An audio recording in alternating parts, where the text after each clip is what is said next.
Lindy, thank you so much for sitting down with me today. I think your work is so amazing. It's so, there's something like visceral about it. We'll get into all that, but I want to know when you started painting, when you started to kind of identify as an artist. I started painting when I was really young. I was always drawing as a kid.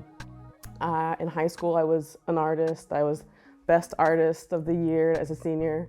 So I guess I identified as an artist at that point. But with painting, it's been since about 2019.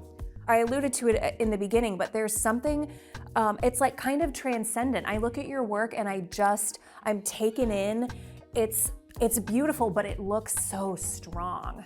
People always say, what is Afro Plump? And I'm like, those are the two things about myself that I felt like set me apart in a lot of situations, like my African descent and my being a larger person was often things that were different about me in the groups that I was in growing up. Yeah. And I wanted to use those as strengths.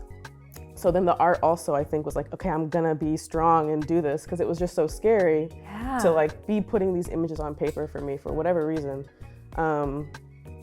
It's just really intimidating to it always feels so final. And I know as an artist, you're supposed to be okay with making sketches, messing up, just keep going. But for me, it still is so final when I make an image. There's a lot of vulnerability there, but I do feel that it's getting less scary, and that I don't feel like every image has to be so vulnerable and personal. I can make images about other things more so now. I can see that kind of opening up for me, but it's still so early. I've only been painting for 2.5 years, so I'm excited to see kind of where it goes. So what is your goal when you start a piece? Do you set out with a statement in mind, something that you want to convey, or how do you even begin? It depends a lot what the project's for. So if it's just something that I want to make in my studio, an idea I've had, or a message that's come to me, which happened just yesterday. I woke up and the first thing that I heard in my head was, "Look up and even the earth can hide." And I was like, what? And then I kept thinking about it all day, and I was like, oh, you can really choose to see or not see anything, and people do all day long. Yeah. And it's just made me resonate on that. And so I could totally make an image from that. I would love to. But if it's something that someone's hired me for, or if it's public art, that's a whole different process where I have to consider my community. What does my community need from me? What do the people who I want to serve, what could they use right now? And so then I make an image that's more for service. Yeah. Okay, tell me about what you hope people take away from your work. Well, I hope that the emotion and the sensitivity and the softness of it makes it approachable, even if you're not identifying with it directly.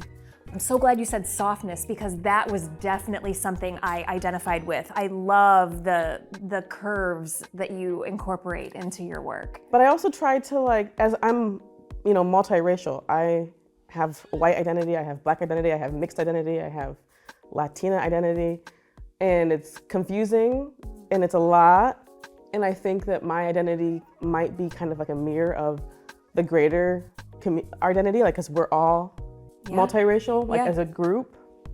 So I guess I see that as an opportunity for just me to express that confusion, or that when I feel confident in that, when I feel like I know something, when I have questions, hopefully that it's an exploration of all of those things. So hopefully people can enter with the softness and then do the exploration while they're in there. Yeah, your work is beautiful. I also love that you are not afraid to paint the female form. So talk about that. Did you arrive there easily, or was it something that you kind of grappled with in terms of putting it on paper? That's always what I was drawing, even as a kid. I remember my parents were like, what are you doing?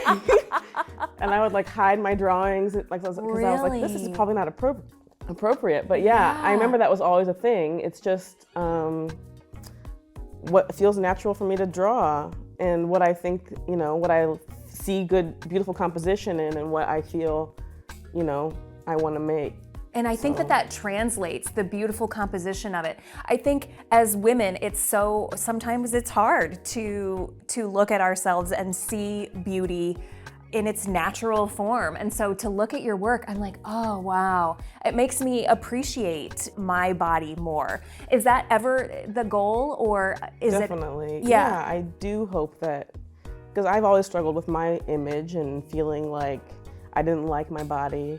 So it's definitely an effort in building confidence for me and for others who might have the same kind of struggle, to confront that thing that makes it feel a little uncomfortable, and to be like, well, what is that, and what do I, where can I go with that, and what does that mean? Yeah, and it made me want to, to know more, to understand more, so that I can break down those barriers. So I'm not sure what exactly what you want people to feel, but whatever it was for me was very profound. So it was cool. I really loved researching your stuff. So what is your favorite type of work to do? Do you like the commission stuff? Do you like the big mural stuff, or your own personal work? What is it?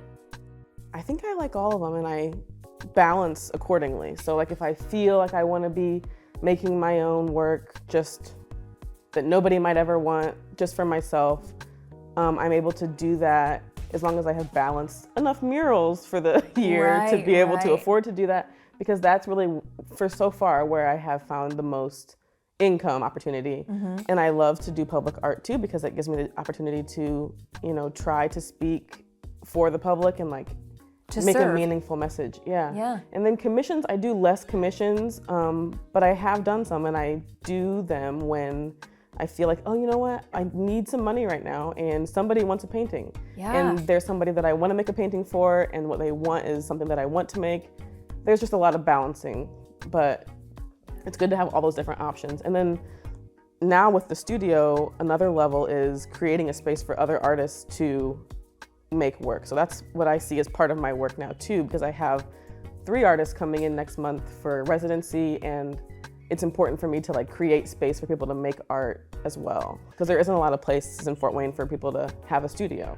You've mentioned some challenges that you come up against when you're working. What do you think is the biggest challenge? Is it getting your work to translate what's in your head, or is it that confidence piece? What is the hardest part?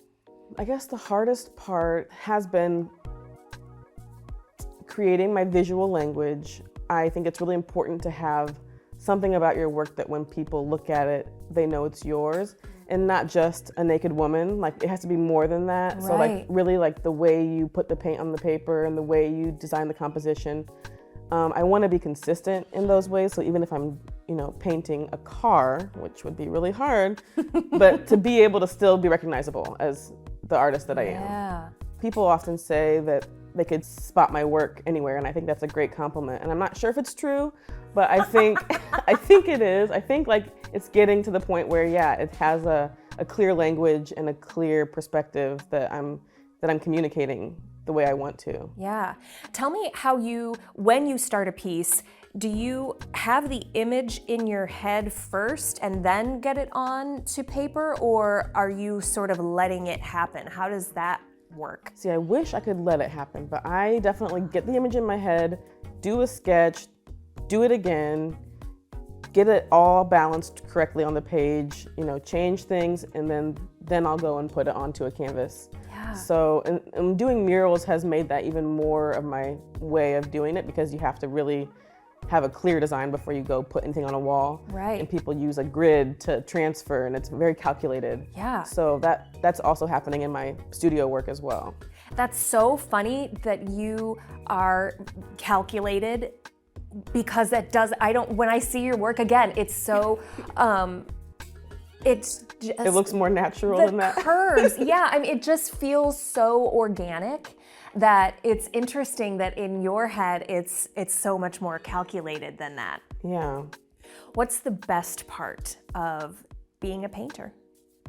Well, actually, I think it's the part where I'm also a mother, and my son I'm seeing what a benefit it is to him to have a mom who's an artist. And he gets to come into my studio after school, and he runs to his sketchbook and like starts to, wants to use my paints, and he likes it. And I think about when he's older, like what that will have meant for him to have had a mom who could be there into who was following her dreams as hard as they were, were to stick with, and who, was creating a path for herself. So I hope that that's impactful to him, and would be the best part. Yeah.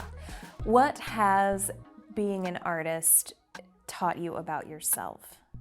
Well, it's teaching me that I do have the freedom to choose what I want to do with my life and how I want to live. So it's it's a hard lesson to learn, to think that like you have that freedom, but because the society is so structured and expectations are of income and what you're supposed to be able to provide are very it's a lot of pressure. But I am learning that there's a way through, and that you can be true to yourself and do what you want and still make it. What a beautiful gift. Your work is such a beautiful gift. Thank you so much for all that you do, and thanks for taking the time today. Thank you so much.